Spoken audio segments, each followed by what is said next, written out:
সুরে সুরে পঞ্চম দা অনুষ্ঠানে মুগ্ধ সঙ্গীত প্রেমীরা। কলকাতার বউবাজারে এক সন্ধ্যার জন্য যেন পরিণত হয়েছিল সুরের পবিত্র তীর্থক্ষেত্রে। সুরে সুরে পঞ্চম দা শীর্ষক সঙ্গীতানুষ্ঠান সঙ্গীত প্রেমীদের মনে গভীর ছাপ ফেলেছে।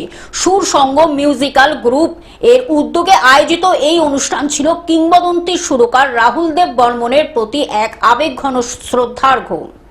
বৌদ্ধ ধর্মাঙ্কুর সভার প্রাঙ্গণে আয়োজিত এই সুরের আসরে নতুন প্রজন্মের শিল্পীরা পঞ্চমদার অমর সৃষ্টিগুলোকে নতুনভাবে পরিবেশন করেন, যা দর্শক শ্রোতাদের হৃদয় ছুঁয়ে যায়। অনুষ্ঠানের মূল পরিকল্পনা ও পরিচালনায় ছিলেন বিশিষ্ট সঙ্গীতশিল্পী রঞ্জিত শর্মা। তার সৃজনশীল ভাবনায় অনুষ্ঠানটি এক বিশেষ উচ্চতায় পৌঁছায়। সব মিলিয়ে সুরে সুরে পঞ্চমদা ছিল এক অনবদ্য সঙ্গীত সন্ধ্যা। এই আয়োজন প্রমাণ করল সঙ্গীত চিরন্তন, যা প্রজন্মের পর প্রজন্মকে এক সূত্রে বেঁধে রাখে। আজকেরটা যেটা আছে একদম সুরের ওপরে একটা আলাদা আমরা কিছু চাইছি করতে, যেটা হয়তো সেটা আপনারা দেখবেন, বুঝবেন, সেটা প্রচার করবেন। ঠিক আছে, সেটা আপনাদের উপর রয়েছে।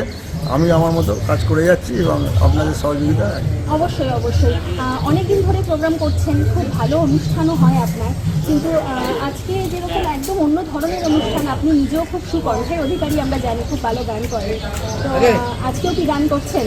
অবশ্যই, যারা গান করবে আমাদের কাছে অনেক শিল্পী রয়েছে প্রস্তুত এবং অনেক সিনিয়র আর্টিস্টও রয়েছেন যারা গান করবেন। টোটন কুমার আছেন, উনিও গান গাইবেন। তরুণ সরকার আছেন, উনিও গান করবেন এবং শিল্পী চক্রবর্তী উনি আছেন, উনি থাকছেন, শিল্পী চক্রবর্তী থাকছেন। তার সাথে আমি আমার পরিবেশন করবো, গান নিশ্চয়ই গাই। অবশ্যই অবশ্যই, সকলকে গাইয়ে আমি সাথে গাইছি। কলকাতা থেকে শ্রাবণী চক্রবর্তীর রিপোর্ট, গ্লোব নিউজ। এখন থেকে গ্লোব টিভি দেখুন আপনার স্মার্টফোনেও। গুগল প্লে স্টোর অথবা অ্যাপল স্টোর থেকে ডাউনলোড করুন গ্লোব টিভি লাইভ অ্যাপ। এছাড়া জিও টিভি অ্যাপ থেকে দেখুন গ্লোব টিভি লাইভ।